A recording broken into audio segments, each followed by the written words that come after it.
ಇವಾಗಿನ ಜನ್ರೇಷನ್ನಾಗ ಇರೋ ನೋಡಿದ್ರೆ ಇವಾಗಿನ ಜನ್ರೇಷನಲ್ಲಿ ಮೇಯ್ನಾಗಿ ಬರ್ಬೋದು, ಸಾಧ್ಯತೆ ಇದೆ ಪೇಯ್ನ್ ಆಗಿರಲಿ. ಬಿಕಾಸ್ ಮಕ್ಕಳು ತುಂಬ ಫೋನ್ ನೋಡೋದು ಅಥವಾ ಅವ್ರ ಆ್ಯಕ್ಟಿವಿಟೀಸ್ ಏನೂ ಮಾಡೋದೇ ಇಲ್ಲ ಕಂಪೇರ್ಟಿವ್ಲಿ ಬ್ಯಾಕ್ ಜನ್ರೇಷನ್ ಎಲ್ಲ. ಇವಾಗಿನ ಮಕ್ಕಳೆಲ್ಲ ಜಸ್ಟ್ ಫೋನ್ ನೋಡೋದು, ಕಂಪ್ಯೂಟರ್ ಯೂಸ್ ಮಾಡೋದು, ಅದೇ ಥರ ಇದೆ, ಏನೂ ಆ್ಯಕ್ಟಿವಿಟೀಸ್ ಇರಲ್ಲ. ಸೊ ಅವರಿಗೂ ಟ್ರೀಟ್ಮೆಂಟ್ ಬೇಕಾಗತ್ತೆ. ಈಗೇನು ಅಂದರೆ ವಯೋವೃದ್ಧರು ಅಥವಾ ಆಫ್ಟರ್ 60 ಏನಿದೆ ಅಲ್ಲಿ ಬರುವಂತ ಪೇನ್ಗಳೇನಿದೆ ಅದನ್ನ ಫಿಸಿಯೋಥೆರಪಿಯಲ್ಲಿ ಟ್ರೀಟ್ಮೆಂಟ್ ಕೊಡ್ಬೋದು, ಅದಕ್ಕೆ ಸಾಧ್ಯತೆಗಳಿದೆಯಾ ಅಂತ?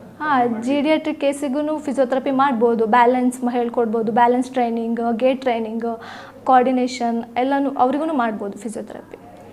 ಓಕೆ, ಈ ಫಿಸಿಯೋಥೆರಪಿ ಆಗಿರಬಹುದು, ಇದೊಂದು ಟ್ರೀಟ್ಮೆಂಟ್ ಇಲ್ಲಿಗೆ ಬರದೇ ಇರಲಿಕ್ಕೆ ಅಥವಾ ಅಂದರೆ ಈಗ ಯೂತ್ಸ್ ಆಗಿರ್ಬೋದು, ನಾರ್ಮಲ್ ಜನಗಳೇನಿದ್ರೆ ಅವ್ರಿಗೆ ಒಂದು ಜಾಗೃತಿ ಮೂಡಿಸೋ ಥರ ನೀವು ಏನು ಹೇಳಿಕ್ ಬಯಸ್ತೀರಾ? ಅಂದರೆ ದಿನನಿತ್ಯದ ಜೀವನದಲ್ಲಿ ದಿನಚರಿ ಹೇಗಿರಬೇಕು, ಅಂದರೆ ಬೆಳಿಗ್ಗೆ ಎದ್ದಲ್ಲಿಂದ ಏನೇನು ಆಕ್ಟಿವಿಟೀಸ್ ಮಾಡಬೇಕು, ಇದನ್ನೆಲ್ಲ ತಡೆಗಟ್ಟೋದಕ್ಕೆ ಮೇಯ್ನಾಗಿ ಈಗ ಮಾರ್ನಿಂಗ್ ಬೇಗ ಎದ್ಬಿಟ್ಟು ಸ್ವಲ್ಪ ಒಂದು ಹಾಫ್ ಆನ್ ಅವರ್ ಮಾರ್ನಿಂಗ್ ಎದ್ದು ಎಕ್ಸಸೈಸ್ ಮಾಡಿದ್ರೆ ಅಥವಾ ಸ್ಟ್ರೆಚಿಂಗ್ ಮಾಡಿದ್ರೆ ಅಥವಾ ಯೋಗ ಏನಾದರೂ ಒಂದು ಸ್ವಲ್ಪ ಹೆಲ್ಪ್ ಆಗುತ್ತೆ. ಬ್ರೀತಿಂಗ್ ಎಕ್ಸಸೈಸ್ ಮಾಡೋದು, ನೆಕ್ಸ್ಟ್ ಅವ್ರ ರೂಟೀನ್ನ ಚೇಂಜ್ ಮಾಡೋದು, ಅಥವಾ ಸ್ವಲ್ಪ ಲೇಝಿ ಆಗಿರೋದನ್ನ ಸೆಡೆಂಟ್ರಿ ಲೈಫ್ ಸ್ಟೈಲ್ನ ಸ್ವಲ್ಪ ಚೇಂಜ್ ಮಾಡ್ಕೊಳ್ಳೋದು, ಅಥವಾ ವಾಕ್ ಮಾಡೋದಾಗಲಿ.